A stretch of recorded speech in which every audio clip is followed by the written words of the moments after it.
Uber's in-car advertising tablets are now available to drivers, so how much can you make?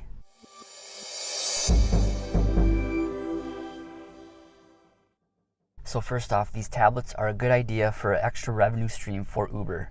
Millions of trips are given each day. That's millions of eyeballs for advertisers. But what about drivers? We're the ones that have to actually have the advertisement in our car. Do we feel comfortable with that? And brass tacks, what it comes down to is how much are we actually going to make? If it's peanuts, who cares? Why would I want a tablet in my car? But if it's a good amount of money and it's substantial, of course, I would want a tablet in my car. Now, as far as some of the specifics on the tablet for drivers, you have to complete an average of 300 rides per month, maintain a minimum 4.85 star rating, and have been driving on Uber for a minimum of 3 months. And 300 rides per month, that's about 75 rides per week, so this is targeted at full-time drivers. Now, the main question, how much can you earn?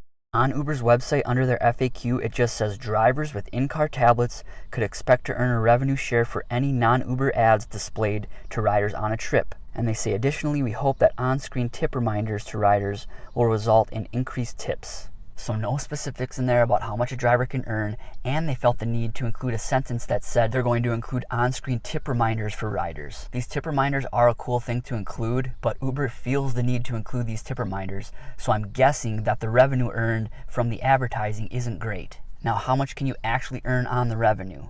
This is a small sample size, but Harry the RideShare Guy actually got an Uber Comfort ride with a tablet in it a few weeks ago, and the driver told him that he was earning 7 cents per ride. 7 cents per ride?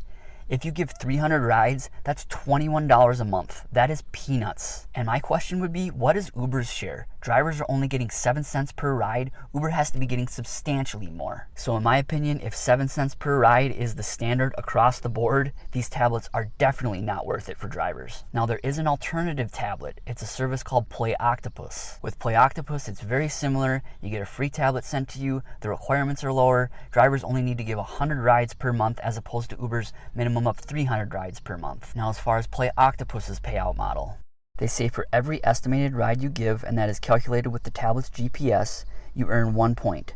And for every game played by a passenger in the tablet, you earn half of a point. And once you reach 250 points, you earn a $25 payout. So with Play Octopus, it's 10 cents per ride as opposed to the 7 cents per ride on Uber, a little bit better. The requirements are also easier. You don't have to maintain a certain star rating. You also only have to give 100 rides per month as opposed to the 300. And you only have to be a driver for at least 2 months. So if you are interested in having a tablet in your car, we do recommend Play Octopus. It's a lot easier, and we will have our referral link in the description. Again, these tablets are a really good idea, millions of eyeballs every single day. But drivers are the ones that are providing the tablet for those riders, for those eyeballs. We deserve a lot higher of a share of the revenue of these ads. But what do all of you think? What do you think of the Uber tablet? What do you think of Play Octopus? Would you put a tablet in your car? Leave a comment below and let us know. Thanks again for watching, and drive safe. Thanks.